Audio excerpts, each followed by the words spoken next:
Alright guys, I'm back here with the new details for EZA AGL Dokkan Bardock. Um and yeah, let's see what he does. So he is 4 key, stats 170 to revenge, low class warrior. Not that great. Um he greatly stacks defense now. Okay, it's pretty good. Key 2 150 start a turn, attack 50 when attacking. Additional attack 20% up to 100, reduces damage received by 10% up to 50 per low class warrior category outline. Man, yeah, that ain't good. I mean, let's just look over here for a second. These guys on low class warrior. I mean, what do you got? You got 23rd World Tournament Goku, and Path to Power is kind of a stretch, but you could still use him. Other than that, what could they even release in the future that could be good? I don't know. Maybe another Dokkan Fest Goku from Dragon Ball Saga. I don't know. Maybe another Goku from the Saiyan Saga. Yeah, it's not looking good though. But I mean, bare minimum, you'll have the 10% from himself, and probably the 23rd World Tournament Goku you could run him. So you're not really gonna get 50, unless maybe they could EZA the, what do you call it, the Great Ape Bardock squad. They can make some of those decent, make it somewhat usable, and he also gets attack 50 and super effective against all types when there is a Wicked Bloodline category enemy. Not really too many stages right now, or any at all that are difficult or relevant at all, but it's fine. And he gets an additional attack which has a high chance to be a super attack when there's another low class category ally in the same turn. Yeah, I mean, who are you gonna be linking him with? You're not gonna link him with 23rd World Tournament Goku and Path to Power. I guess if you have both of them floating, most of the time you'll get this. But yeah, they could have just given him that for free. Like, he already has one restriction with the low class warrior. He has another restriction with Wicked Bloodline. Why give a third restriction? I don't get it. Alright, let's see after he transforms. So he greatly raises attack and defense for one turn, and he greatly lowers defense. Not bad. The greatly raised attack and defense for one turn is pretty good. Key 3, stats 180, start a turn. He's just super effective for free. That's pretty decent. Reduces damage received by 18%. Okay. It's not that much. Launches an additional attack which has a 70% chance to become a super attack. That's good, especially with a 50% attack and defense raise. 100% attack when attacking. Okay, medium chance of performing a crit and dodging.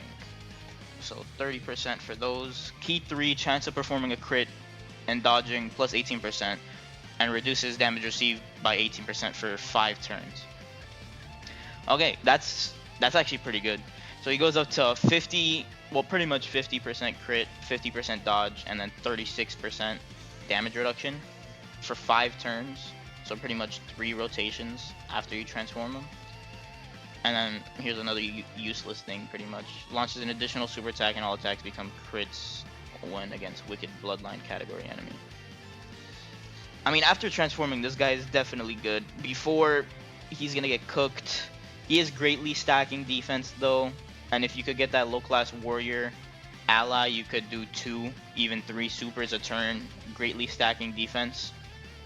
So he's pretty decent. I've been seeing a lot of people shitting on this unit, but he's already underrated, I think. And I also do have this information. I didn't cover it in the last video where I went over the Dokkan now, but there's a couple things I want to talk about in this. Like, which one was it? Oh yeah, I probably mentioned this in the last video, but they are planned to be in sequential order Super EZAs.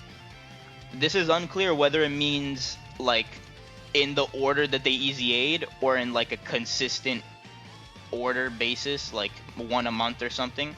But I'm assuming it's gonna be in the order that they EZA'd. So this is the list we're looking at, and yeah, the thing that sucks about this is it's limited to the order that they EZA'd, and you can't really match the Super EZA to the celebration.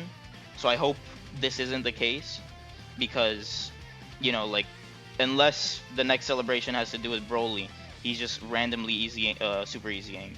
But then again, you still have regular EZA to fill that gap of them matching it to the celebration. So, I mean, it's pretty good. Damn, Physical Vegito Blue is the 20th EZA. We'll get to that in no time. Also, there was another, yeah, the development team is also in the midst of preparing ways for older characters to be utilized again, other than Super EZAs. That's good. So, another, what do you call it, feature to where characters can stay relevant, other than having to wait for another Super EZA or something down the line. That is great. We really do like that. And yeah, all the other stuff we pretty much talked about. Quest mode getting like a revamp in terms of visually, which is cool, I guess. The team copy feature is actually pretty cool. If you don't really know what teams to run and you're kind of new to the game, it's cool to do. And it's also just easier to just copy the team instead of building your team if you already know what you want.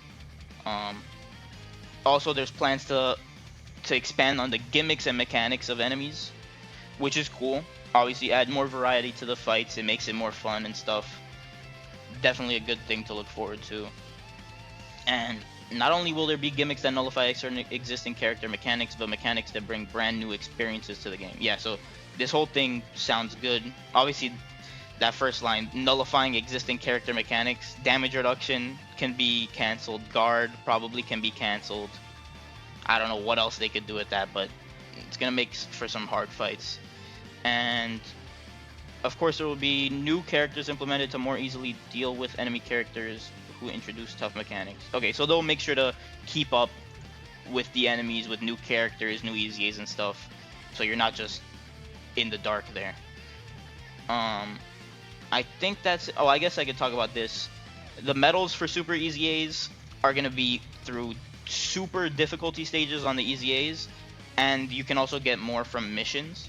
So I'm hoping this is a new difficult event we can look forward to. Hope the rewards are good other than the medals. I think that's it though. But yeah, that's it. So yeah, I mean, if we can look forward to Super EZAs in this order, I kind of see it as a negative. I would prefer them to kind of just release a character that will buff the character that releases in a certain celebration, or that goes along with it at least. But as we can see with the Bardock EZA, they don't really like matching the EZAs with the character that needs the buffs too much. Like Frieza desperately needs Terrifying Conquerors so he can get the extra defense, otherwise he is cooked. He has no damage reduction, no dodge, no guard built in. He just relies on raw defense. So you need the Terrifying Conquerors, and this guy is not on there. We could have got Bojack, LR Turles, but I'm still looking forward to this guy. He comes out on the 12th, I believe, in about 4 days, 4.5 days. We should be seeing Super EZA, Super Saiyan 3 Goku's details probably later tonight, because the maintenance is tonight, or he'll at least be in the data download tonight. So I will be covering that whenever we get the info. And yeah, if you guys want to see this new Super Saiyan 3 Goku in stages, you want to see Bardock in some new stages, like the video, comment what stages you want to see them on, and yeah, subscribe if you want to see more. That's it. I'll see you in the next one.